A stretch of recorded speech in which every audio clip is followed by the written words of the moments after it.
আন্দোলনের মধ্য দিয়ে সরকার এসেছে।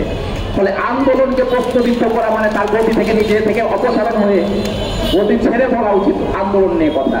কারণ গতিতে উনি থেকে এই কথা বলার কোনো ধরনের নৈতিক অধিকার, আমি আবারও বলছি, নৈতিক অধিকার নাই। নৈতিকতা একটা বড় জিনিস। নৈতিকতা যদি বিসর্জন দেন শান্তি না পান, তাহলে আমাদের বলবো যে আপনি এখনই অবিলম্বে এই পথ ছাড়েন।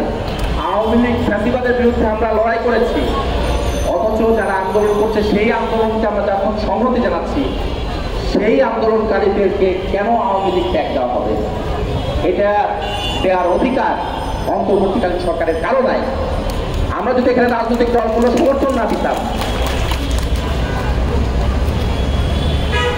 এখানে একটা চক্রান্ত হচ্ছে এটাই যদি আমরা বুঝতাম, সবাই বুঝতাম, তাহলে শুধুমাত্র আমরা কেউ বুঝতে পারছি না। এখানে শুধুমাত্র শারমিন আপা বুঝতে পারছে, শারমিন আপাই সব বুঝবে। এটা বাংলাদেশে আমরা মনে করি যে এটা চলতে পারে না, এটা হওয়া কোনোভাবেই বাঞ্ছনীয় না। এবং আন্দোলন করা, দাবি উত্থাপন করা, এই জায়গাকে তো আমরা উৎসাহিত করেছি। এই সরকার এসছে আন্দোলনের মধ্য দিয়ে। এই সরকার আন্দোলন বাংলাদেশের জনগণ করতে পারে এই স্বীকৃতি এই সরকার যতক্ষণ আছে ততক্ষণ। এই কারণেই যে আন্দোলনের মধ্য দিয়ে এই সরকার এসেছে। ফলে আন্দোলনকে প্রশ্নবিদ্ধ করা মানে তার গতি থেকে নিজে থেকে অপসারণ হয়ে গতি ছেড়ে বলা উচিত আন্দোলন নিয়ে কথা। কারণ গতিতে উনি থেকে এই কথা বলার কোনো ধরনের নৈতিক অধিকার, আমি আবারও বলছি, নৈতিক অধিকার নাই। নৈতিকতা একটা বড় জিনিস।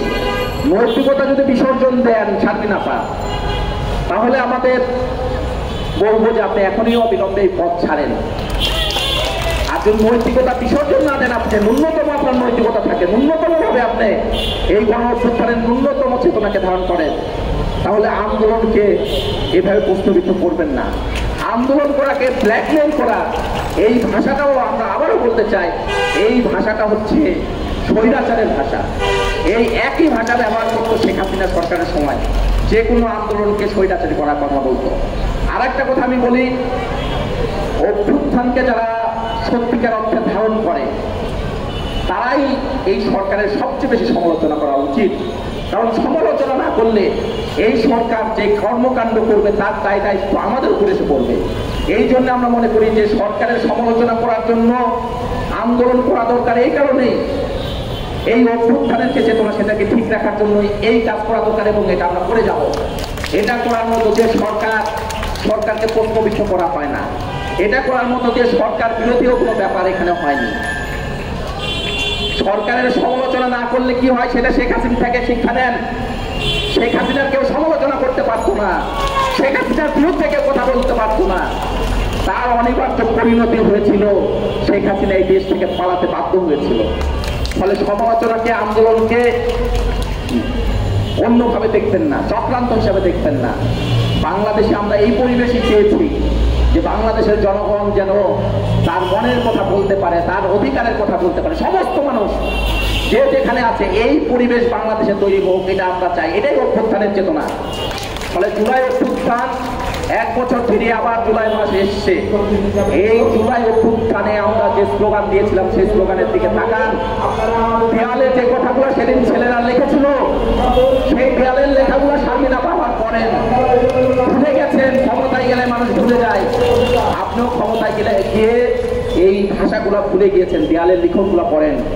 বিকল্প কিন্তু জনগণ, বিকল্প অন্তর্বর্তীকালীন সরকার নয়। এই সময় আমরা স্লোগান তুলেছিলাম, বিকল্পকে তুমি কে, আমি তুমি বিকল্প, জনগণ বিকল্প। ফলে কাউকে আমরা এজেন্সি দিয়ে দিই নাই। এই অন্তর্বর্তীকালীন সরকারকে কোনো এজেন্সি দিয়ে দেওয়া যায় হয় নাই যে সে যেমন খুশি তেমন দেশ চালাবে, পরিচালনা করবে। কোন যুক্তিতে সমস্ত রাজনৈতিক দল বলার পরেও আপনারা এই 34 দিনে মেয়েদেরকে এখানে আটকে রাখছেন? কেন আপনি প্রজেক্ট পরিচালনা করতে পারছেন না? রাজনৈতিক দলগুলো নিয়ে বসেন, বলেন যে আমরা এটা করতে পারছি না। আপনাদের আন্দোলনের সংহতি জানিয়েছেন, আমাদের এই অবস্থা। রাজনৈতিক দলগুলো নিয়ে আলোচনা করেন। কারোর সাথে কোনো আলোচনা করছেন না, নিজেদের মতো করে ভাষা ব্যবহার করছেন এবং নিজেরা আবার একটা প্রজেক্ট চালু করার পরিকল্পনা করছেন। সেই প্রজেক্টে খরচ হবে 1000 কোটি টাকার উপরে, অথচ এরা এই যুক্তিগুলো দেখিয়েছে যে তাদের এই প্রজেক্ট করলে সেটার জন্য বছরে 100 কোটি টাকা বেশি লাগবে না।